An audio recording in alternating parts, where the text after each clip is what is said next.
Genghis Khan and his descendants. Genghis Khan was ruler of the Mongol Empire, the largest empire in history, which extended across Central Asia from the Caspian Sea to the East Sea. Born into a small Mongol tribe in 1162, Genghis Khan emerged as a political and military genius, whose leadership and conquests united Mongol and other nomadic tribes into a vast and prosperous empire. Genghis Khan's birth name was Temujin, which means ironworker. 13 years after Temujin's birth, his father, chief of their Mongol village, was poisoned by members of an enemy tribe. The young Temujin assumed the throne, only to be denied the chiefdom by his own people. According to a Mongol epic poem written during the mid-13th century and entitled The Secret History of the Mongols, tribe members abandoned Temujin and his family to a life of isolation and poverty. Temujin did not wait long, however, to solicit followers and build alliances. With his following, Temujin formed an army, which he strictly disciplined and equipped with new tactics and weapons. He formed a military force with which he could conquer neighboring tribes and extend his power.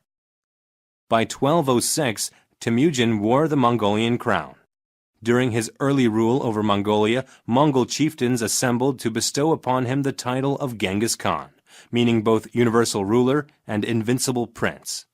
Unsatisfied with his present empire, Genghis Khan set out to conquer China.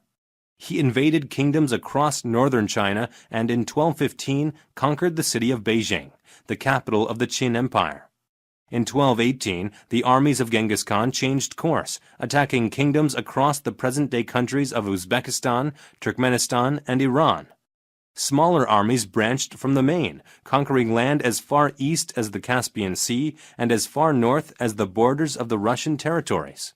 His armies were ruthless in their conquests, often burning villages and murdering prisoners. Genghis Khan died in 1227.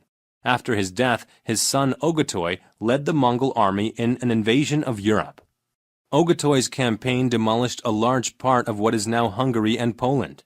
Upon his death in battle, however, the Mongol generals pulled their troops from Western Europe.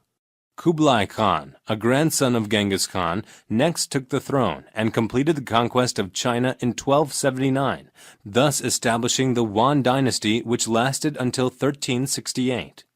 As a leader, Kublai Khan was exceptionally tolerant. He showed interest in the ideals of Confucianism and Chinese politics. He accepted and employed people from all religions, including Islam, Christianity, Buddhism, and Taoism. The lack of cultural unity throughout the enormous Mongol Empire, however, eventually led to its downfall. The Mongols, although skillful warriors and powerful fighters, demonstrated little experience in administration. Civil officers, inept at caring for their own affairs, feared reliance on the Chinese. Instead, they welcomed foreign assistance and denied many service positions to the Chinese people. In response to the corrupt and incompetent Mongol government, groups throughout the empire revolted. Kublai Khan and his administration also failed to establish a firm rule over much of their conquered territory. Consequently, upon the death of Kublai Khan, his empire split into various smaller empires. These included the Golden Horde in the Balkans and parts of Russia, the Mongolian Chinese Empire, and the Ilkhan territories in Western Asia. Kublai Khan's Yuan dynasty fell back to Chinese rule as the Ming dynasty. In the late 1300s, the great Timur, a descendant of Genghis Khan, rejoined some of the dispersed Mongol empires. Another descendant of Khan named Babur established a Mongol state in India in 1526. He named his powerful state the Kingdom of the Great Mughals. The term Mughal, of Persian derivative, translates as Mongol. The Mughals, responsible for the construction of the famous Taj Mahal, were overtaken by the British in the 1700s. Despite their ultimate destruction, the vast Mongolian empires of Genghis Khan and his descendants encouraged contacts and connections between peoples and cultures across the Asian and European continents.